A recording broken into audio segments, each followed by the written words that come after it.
Okay? நீங்க எல்லாம் good girl தானே, குட் பாய் தானே. உங்க பொருளுக்கு என்ன பொருள் வருமோ அதை வாங்கி ஹாப்பியா என்ஜாய் பண்ணுங்க. ஓகேவா? அடுத்தவங்க பொருள் நம்ம தொடக்கூடாது. நம்ம வீட்டுல அதே மாதிரி ஒரு நோட்டீஸ் நாங்க உங்களுக்கு கொடுப்போம். அந்த நோட்டீஸை கொண்டு போய் உங்க பேரண்ட்ஸ் கிட்ட காட்டுங்க. அதுல ரீசைக்கிள் பண்ணக்கூடிய திங்ஸ் எல்லாம் என்னென்ன கொண்டு வரலாம்னு எழுதி இருக்கும்.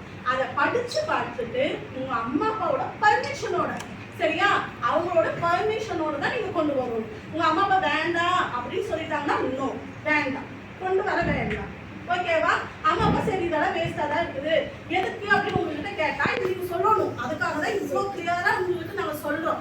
ரீசைக்கிள் பண்றதுனால இவ்வளவு இயற்கை வளத்தை நம்ம பாதுகாக்கிறோம் அப்படிங்கறத நீங்க என்ன பண்ணணும், உங்க அம்மா அப்பாட்ட எடுத்துட்டு வரணும்.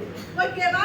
அம்மா அப்பா வேண்டாம்னு சொல்லிட்டா என்ன பண்ணக்கூடாது, அம்மா அப்பாவிட்ட சொல்லி அவங்க பர்மிஷனோட எடுத்துட்டு வரணும். ஓகேவாமா? எடுத்துட்டு வர எல்லாத்துக்கும் 5 கிலோக்கு மேல கொண்டு வர அத்தனை பேருக்கும் என்ன கிடைக்கும், சர்டிபிகேட்டும் கிடைக்கும், பொருளும் கிடைக்கும். 1 கிலோ கொண்டு வந்தாலும் ஒரு பென்சிலோ பெண்ணோ கூட நீங்க என்ன பண்ணிக்கலாம், வாங்கிக்கலாம். சோ நீங்க நாளைக்கு கொண்டு வாங்க, நிறைய பிரைஸும் வாங்குங்க, நிறைய பென்சிலும் வாங்கிக்கோங்க. இயற்கை வளத்தை நம்ம பார்க்கலாம். ஓகேவா? ஒரு உறுதிமொழி எடுத்துக்கலாமா, எல்லாத்துக்கும் கை வைக்கலாமா?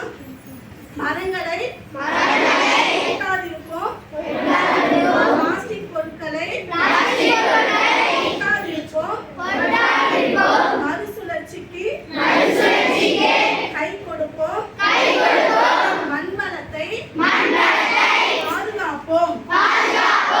நீங்க எப்படியோ குட்டியாவே இருக்க போறீங்களா, பெரிய பெரிய தலைவர்களாக போறீங்க தானே, பெரிய பெரிய ஆட்களாகி நல்லா படிச்சு டீச்சரா ஹெச்எம்மா நிறைய ஆகுறீங்க தானே, கலெக்டரா டாக்டரா ஆகுங்க.